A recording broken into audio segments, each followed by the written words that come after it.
With the release of the Jurassic World Ultimate Visual History Guide, many questions throughout the film franchise have finally been answered, whether it be for the original trilogy in the Jurassic Park book, or for the Jurassic World trilogy. And of course, with Dominion's recent release in memory, many questions about the film's struggled production due to the pandemic have come to being answered.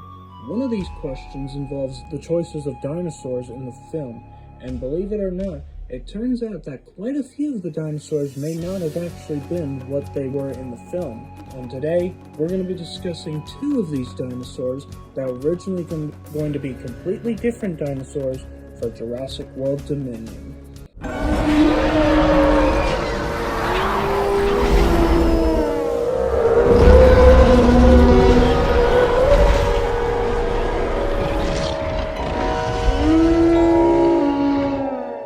Hey guys, how you all doing today? Hope you guys are having a good day, and today we are going to be discussing Jurassic World Dominion's portion of the Jurassic World Ultimate Visual History Guide. And in my first exploration, I actually found out some very interesting things about the movie. One of these things actually involves two of the dinosaurs that appeared in the movie, these being Morris Intrepidus and Quetzalcoatlus, two dinosaurs which unfortunately did not get as much screen time as we would have liked, as they are two of my personal favorites that appeared in the film, and I'm sure there are many of your guys' as well. However, it turns out that not only were they going to have more scenes possibly, it turns out they were actually going to be very different dinosaurs completely. Now, just to inform you guys, this does come from the Ultimate Visual History Guide for the Jurassic World trilogy, as well as Camp Cretaceous, I believe, is part of it. But today we're going to be discussing those two species. Now, from what little information I have from the visual history so far, it turns out that the species, in fact, Morris Intrepidus and Quetzalcoatlus, were planned to be completely different dinosaurs. However, their scenes, for the most part, would have been the exact same, with maybe some changes in how the dinosaurs act due to being, well, different dinosaurs, of course. And for the Morris Intrepidus, it's actually quite interesting, as it would have, instead of being a small tyrannosaur that would have joined the franchise, it would have been one of the smallest raptors, the Microraptor. Yes, that's right, Nigel Marven's favorite dinosaur of all time would have been the star feature instead of Morris Intrepidus, which, honestly for me guys, all this concept art and these storyboards that showcase it would have been make it look very interesting. I think it was a wise choice to go with the Morris Intrepidus instead, as in Jurassic World Dominion we already had three different raptors to begin with, those being Velociraptor, Atrociraptor, and Pyroraptor.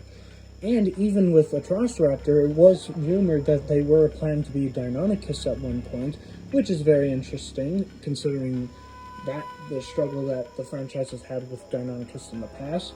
But while I do like this design, I think Morris Intrepidus was a better choice, as it's nice to see a different Tyrannosaurus other than Tyrannosaurus Rex, and not an obvious choice like Albertosaurus or Tarbosaurus, which probably would have been two other ones many people would have loved to see. Of course, Tarbosaurus did make its appearance in Camp Cretaceous: The Hidden Adventure, though not many people enjoyed its design. But while it seems that they would have had the same role, I think Microraptor will be included sometime in the future, possibly, who knows. But when it comes to the other species, Quetzalcoatlus, Walking with Dinosaur fans would have been very pleased, as it was going to be originally a Ornithocheirus that appeared instead of the Quetzalcoatlus, which, honestly guys, that just sounds too good to be true to me, but it is true. In these storyboards that are in the visual history guide, it showcases not Quetzalcoatlus soaring in the prologue, but instead would be Ornithocheirus, which, honestly guys, I think would have been a cool choice to see, as Ornithocheirus looks vastly different from the two pterosaurs we already had in the franchise, those being Pteranodon and Dimorphodon.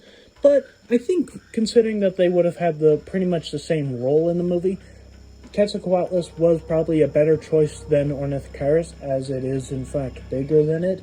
And yes, while the Quetzalcoatlus in the movie is way bigger than the actual version, let's just be real, I still think Quetzalcoatlus was a better choice.